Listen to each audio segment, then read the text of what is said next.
No quadro Foco na Informação de hoje, vamos conversar com Isadora Raimundo, musicoterapeuta.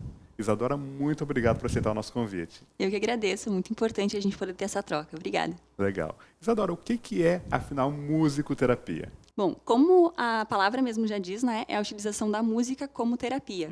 Mas de uma forma mais específica, a musicoterapia ela é uma ciência que utiliza da música e de todos os seus recursos musicais, assim, ritmo, melodia, harmonia, até mesmo silêncio, com o objetivo de promover a saúde do indivíduo, seja a saúde mental, emocional, física, social, enfim. Isadora, para que público se destina, então, a musicoterapia?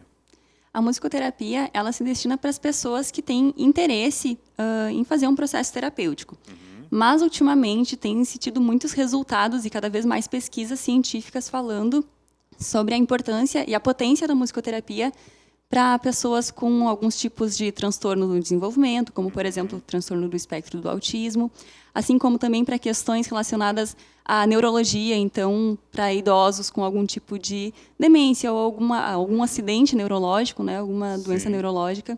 Então, a musicoterapia ela tem toda uma abrangência, na verdade, né, tanto desde a infância, adolescência, idosos. Não necessariamente uma pessoa que esteja com uma necessidade, uma doença. Não necessariamente. Embora cada vez mais tenha estudos sobre isso, né? Mas na verdade a musicoterapia ela é utilizada tanto na promoção de na promoção da saúde, né? No restabelecimento da saúde, mas também na prevenção de qualquer questão, assim. Como é que é a proposta? Como funciona na prática, então, a terapia?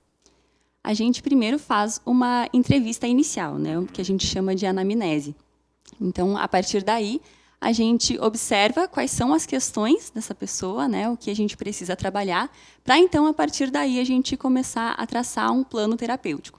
Traçado esse plano terapêutico, então, a gente inicia os atendimentos, que, claro, vai variar de acordo com cada demanda, assim, mas a gente vai, então, começar com uma conversa sobre o gosto musical da pessoa, porque como é musicoterapia, a gente parte desse princípio, né, o que a gente chama de identidade sonora. Então, a gente parte dos gostos musicais da pessoa para poder trabalhar o que precisa ser trabalhado. Sejam questões, por exemplo, como no autismo, por exemplo, às vezes tem uma dificuldade de comunicação. Por meio da música, a gente vai tentando entrar nesse universo da pessoa para, então, a partir daí, conseguir criar esse vínculo para, então, utilizar desse vínculo e desse recurso todo da música para alcançar esses objetivos terapêuticos. Certo, mas durante a terapia, ela ouve música, ela toca música, o que acontece exatamente na terapia? Depende.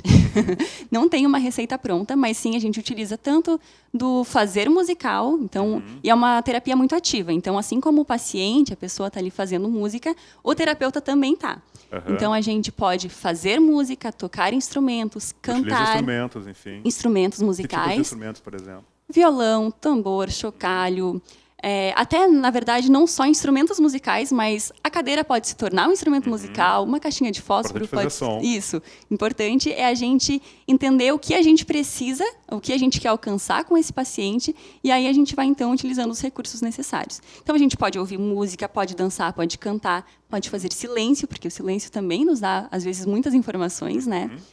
Então, a partir do nosso objetivo, a gente vai organizando essa sessão de musicoterapia. Quanto tempo dura uma sessão, por exemplo? Dura em torno de 45 minutos. Normalmente, ela acontece de forma semanal. Certo. E onde tu atua atualmente, Isadora?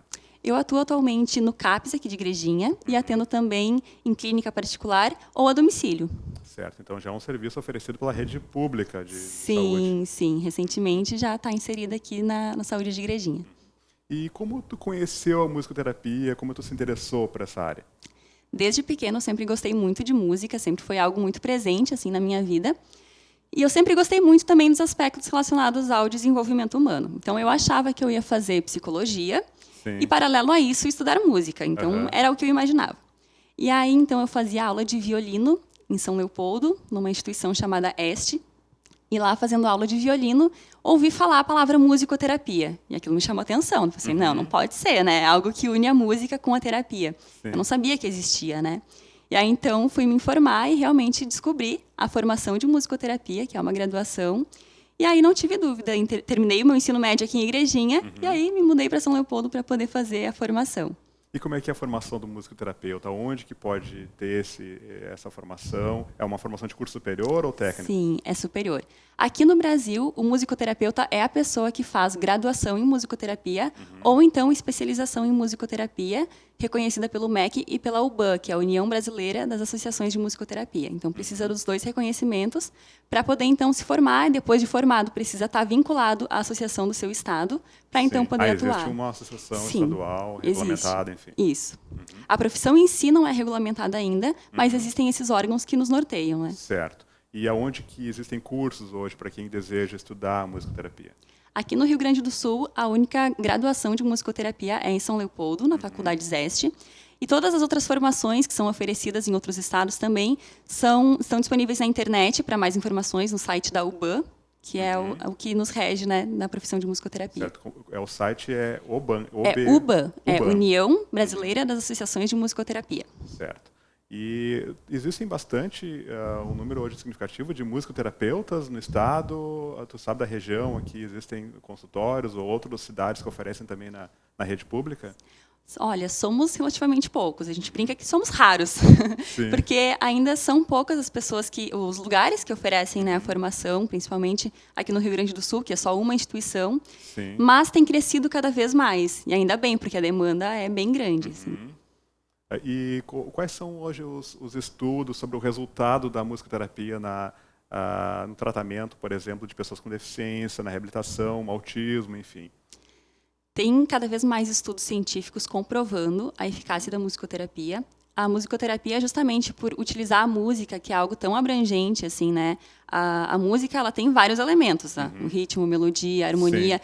E nós, seres humanos, também somos compostos de vários elementos, né? Emocionais, sociais, físicos, enfim.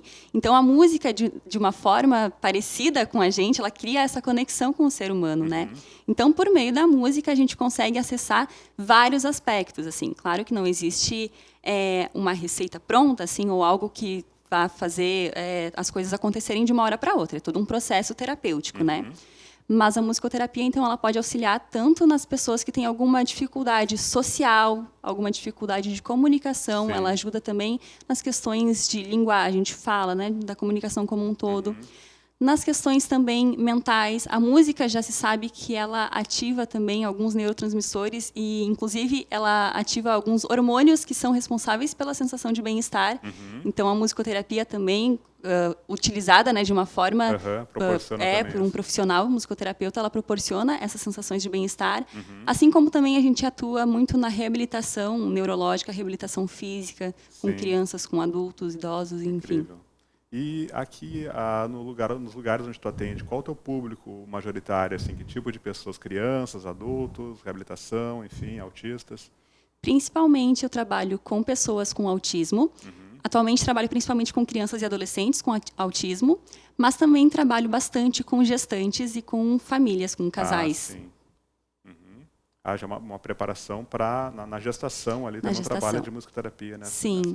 Porque a gestação, por si só, ela é um momento também de muitas coisas que está mudando, mas toda a situação, toda a vida da mulher ou desse casal, né, ela vai se transformando. E é muito importante que a gente já tenha esse contato antes, né? Essa preparação, assim mesmo, para receber esse novo serzinho que está vindo para esse mundo, né? Até porque a gente sabe também que o vínculo criado e a conexão criada entre a mãe e o bebê é o primeiro vínculo que essa pessoa tem com o mundo. Então, tendo um vínculo fortalecido já com a nossa família, com a mãe, provavelmente, futuramente, essa pessoa vai ter um vínculo mais saudável assim, com as outras pessoas, o que já é muito importante, né, para a gente poder viver nesse mundo. E nessa questão da pessoa com deficiência também tem um aspecto que muitas famílias ficam sabendo uma criança vai ter Down, por exemplo, ainda na gestação. Exato. Essa questão da família, né, de receber a notícia antes da criança nascer. Sim, e aí já vai toda, então, uma preparação mesmo para essa família, né? E não só uma preparação para a família, mas também O bebê intraútero, ele já recebe os estímulos sonoros. Sim. A partir da 22ª semana, mais ou menos, ele já consegue ouvir todas as informações, os estímulos externos, né, sonoros. E isso também chega para o bebê de outras formas, não só pela via auditiva, mas pela via hormonal. Então, tudo que a mãe faz e sente, o bebê recebe. E isso já vai construindo esse novo ser, né? Sim. Então, é tanto uma preparação para a família, mas também um estímulo para o bebê, já desde pequenininho. Legal. Eu fiquei curioso, assim, hoje nós temos um público de autistas cada vez mais crescente, né? Não sei se talvez antes não estivessem diagnosticados, né? Já tivesse esse número grande, mas não houvesse um diagnóstico.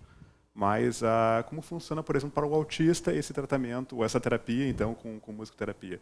Na prática, é feita aquela avaliação e depois, como é que acontece a sessão? Sim. Bom, depende de cada caso, né? De cada demanda, enfim, isso vai variar. Mas, de uma forma geral, então, a gente sempre começa pela construção do vínculo, né? A gente tenta ali, e então... a gente sabe que a criança autista tem esse problema, né? Da criação do vínculo, Sim. né? De aceitar algumas coisas diferentes. Exatamente, exatamente. Mas, justamente, a musicoterapia, por ser algo tão abrangente, existem inúmeras possibilidades, né? De a gente conseguir criar esse canal de comunicação. E, claro, como eu disse, né, não existe uma receita pronta, mas, de uma forma geral, algo que a gente percebe muito, assim, é que mesmo a pessoa que tem uma dificuldade de interação com o outro, muitas vezes o estímulo sonoro é uma porta de entrada muito importante. Até mesmo pessoas que não têm a linguagem verbal estabelecida ainda, a gente consegue estabelecer um outro tipo de comunicação, como se a gente estivesse indo pelas beiradas, né, para conseguir atingir o objetivo principal. Não fonoaudióloga, mas também a música pode ajudar nessa área da comunicação. Exato, né? Uma criança que não fala, está com dificuldade de formar frases, palavras. Claro que um trabalho não exclui o outro, né? Sim, importante continuar com os outros atendimentos, mas a musicoterapia ela vem para potencializar, inclusive para, enfim, contribuir nesse sentido, né? Certo. Isadora, um outro aspecto também é com relação às famílias, né? A gente sabe que nesse tema da pessoa com deficiência se foca às vezes muito na pessoa com deficiência e esquece que existe todo um contexto familiar, né? Inclusive pessoas que abrem mão de muitas coisas, enfim, para o cuidado de um familiar com deficiência. Sim. A musicoterapia também pode auxiliar essas pessoas, os familiares da pessoa com deficiência, mesmo que elas não tenham uma deficiência? Sim, com certeza. Inclusive, eu particularmente acho isso muito importante, porque a gente sabe também que a resposta terapêutica da pessoa com deficiência, ela vai estar muito ligada à saúde dessa família, né? E a saúde, por si só, né, ela não é meramente uma ausência de doença, né? Inclusive, de acordo com a Organização Mundial da Saúde, saúde é quando a gente está totalmente saudável, né, nos aspectos físicos, mentais, enfim. Tu não pode também cuidar de um outro se tu não cuida de si próprio. Exatamente. Né? Tem uma frase que eu gosto muito que diz que um desequilibrado não equilibra o outro, né? Então, a gente precisa realmente poder pensar nessa família como um todo, né? A gente precisa olhar para essa família para poder entender também quais são as demandas da família, para a gente poder auxiliar essa pessoa de uma forma integral mesmo, né? E ter uma resposta realmente eficaz, né? Certo. E na tua experiência, assim, hoje no trabalho, quando envolve crianças, tu vê assim, um envolvimento da família, né, nessa terapia, na continuidade dessa terapia? Sim, inclusive é muito necessário. Então, eu sempre busco, né, trazer principalmente um atendimento com crianças, assim, busco trazer a família, às vezes, inclusive, para o atendimento mesmo. As famílias entram, inclusive, para até aprender um pouco do que eu faço. Claro que o trabalho terapêutico é feito pela pessoa que tem a formação terapêutica. Mas, ainda assim, a gente muitas vezes está ali 40, 45 minutos semanal com a pessoa e ela precisa, de alguma forma, ter essa continuidade em casa. Então, dependendo dos casos, eu trago a família juntamente para observar, para perceber, até para perceber coisas que muitas vezes a pessoa não faz em casa, mas faz ali no setting terapêutico, para elas poderem perceber também a potência, né, da criança, outras habilidades que muitas vezes ela não apresenta, enfim. Então, eu gosto de fazer isso, de tanto trazer a família para entender e para perceber ali o movimento no setting terapêutico, mas também no sentido de acolher essas famílias e poder dar as informações que elas precisam, né? Porque às vezes ainda é muito difícil, né? As famílias não têm acesso as informações assim, de uma forma muito clara, né? Legal. Isadora, agradeço imensamente essa entrevista. Eu aprendi muito hoje, né? Com certeza muitas pessoas também. É novidade, né? Esse tipo de terapia. E não é assim, uma coisa tão recente agora, mas talvez não tenha sido tão divulgado assim, né? Sim. E com certeza eu acho que é uma coisa que vem para auxiliar muito, né? as pessoas, famílias com deficiência. Sim, eu tenho certeza que sim. Obrigada por esse espaço tão importante para a gente poder falar sobre isso, que é um assunto que precisa cada vez mais ser dado voz, né? Muito obrigado, Isadora. A íntegra dessa entrevista vai estar disponível na playlist Foco na Informação. Um breve intervalo e já voltamos.